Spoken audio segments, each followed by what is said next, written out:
Wanted to talk about a tax trap for people that are starting a new business. It's something that pops up that they generally don't know about, but can cause a tax issue or not give them a tax benefit that they're expecting. My name is Merrill Taylor. I'm a CPA. I've been working with clients for over 20 years, helping them save tens of thousands to sometimes millions on taxes through proactive tax strategies. So as what happens is when you start a new business, you have a lot of expenses that go into starting that new business. You've got to hire people, you've got to buy inventory, you've got to buy supplies, you've got to put a lot into that. If you're buying a rental property, you've got a lot of costs that go into that. There's a number of things that go into starting a new business. And a lot of people think that all of those expenses are deductible as they're starting up that business. In fact, sometimes we will be working on a tax return or get information for a tax return, and a client will come and say, hey, I started a new business last year. We didn't have any income, but here are all of our expenses. And then I have to be in the unfortunate position to let them know that there is an IRS rule around startup expenses. So when you start up a business, the IRS says that there are startup expenses that have to be treated a specific way.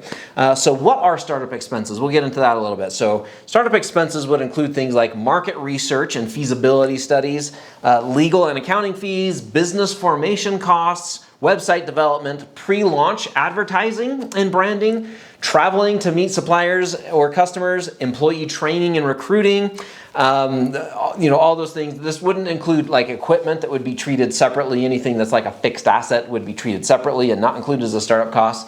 But basically anything that's not like a fixed asset would be considered a startup cost. The IRS says, and the tax laws say that startup costs cannot be deducted until the business actually begins operating as intended. That means that it's open for business and earning income or trying to earn income. It has to be in a position to actually earn income. So if you start a business during the year, you get to December 31st and you're not in a position to bring on a client or customer, all the costs that you have expended in starting that business fall under a startup costs and get what's called capitalized. Basically, you have to save those expenses. You put them as an asset on your balance sheet. We can't deduct them. A lot of people think that they can deduct them and get a big write-off and save a bunch of money on taxes. Unfortunately, that's not the case. Those costs don't disappear. They are just saved. And they get carried into the next tax year. And if you don't start your business that tax year, they get carried into the next one. They just keep getting carried forward until you actually start your business, and they keep kind of growing and accumulating. However, if you start that business in the second year, let's say, or whichever year you do start that business in, those costs now can be deducted. The challenge is there's a limit on those costs. You can only deduct $5,000 of those expenses when you start your business. So if your startup expenses are less than $5,000, you can deduct them fully at the date that you start business. So let's say you incur $3,000 of costs, and then year two, let's say January 15th, you open your business, maybe you incur another $1,000 before January 15th, so now you have $4,000 of startup costs. You open your doors, you're ready for business January 15th. You've only incurred $4,000 of startup costs. You can now write off that entire $4,000 in year two, the year that you actually start that business. Let's say that you incurred $10,000 of startup costs during that time. Well, the tax code only allows you to write off $5,000. So you can take the deduction for $5,000. The additional $5,000 of startup costs you have must be amortized. And here's the real downside of the whole thing is that the tax laws say that you have to amortize those $5,000 of startup costs over a 15-year period. So it's now going to take you 15 years to get a deduction for the $5,000 extra that you had, which is completely bogus, and I don't agree with it, but it's the way the tax law is set up. Now, if you were to shut down your business anytime before that 15 years, those costs would be sitting on the books and you can take them as a deduction at that time. So again, it's not like you've lost them. You just either have to take 15 years to recognize them, or you can recognize whatever you have left of them if you were to close down that business.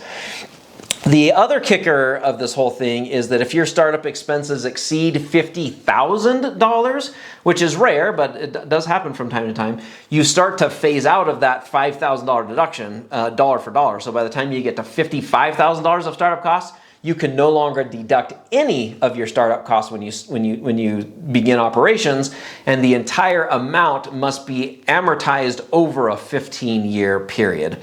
So that's how that works.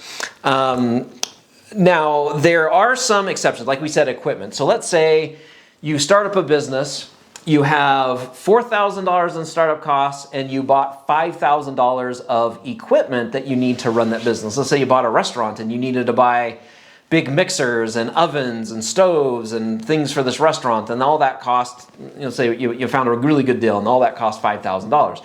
Right? So you have $4,000 of startup expenses, $5,000 of equipment. Well, the good news is that the equipment actually gets depreciated starting when you start the business and doesn't count as a startup cost. So you can still deduct your whole $4,000 of startup costs without an issue, and then the $5,000 of equipment can be depreciated, and you can also take bonus depreciation or 179. So that can still be fully written off as well if certain conditions are met. So in that example, if you bought $5,000 of equipment and $4,000 of startup costs, you could get a full $9,000 deduction the day that you start that business, because equipment doesn't count for that. There are other exceptions. Interest and taxes and research and development also doesn't count as a startup cost and can be deducted. Those generally aren't large numbers, at least not with the clients I generally work with. And any personal expenses you have that are related to the business also aren't considered startup costs. So that's the rundown of starting a business, the downside of those startup costs, something to keep your eye out on. It's kind of a trap for the unwary, but it's the way it works. If you want more tax updates, make sure to go to subscribe to our channel, and then also go to taxtutor.com and subscribe to our weekly newsletter.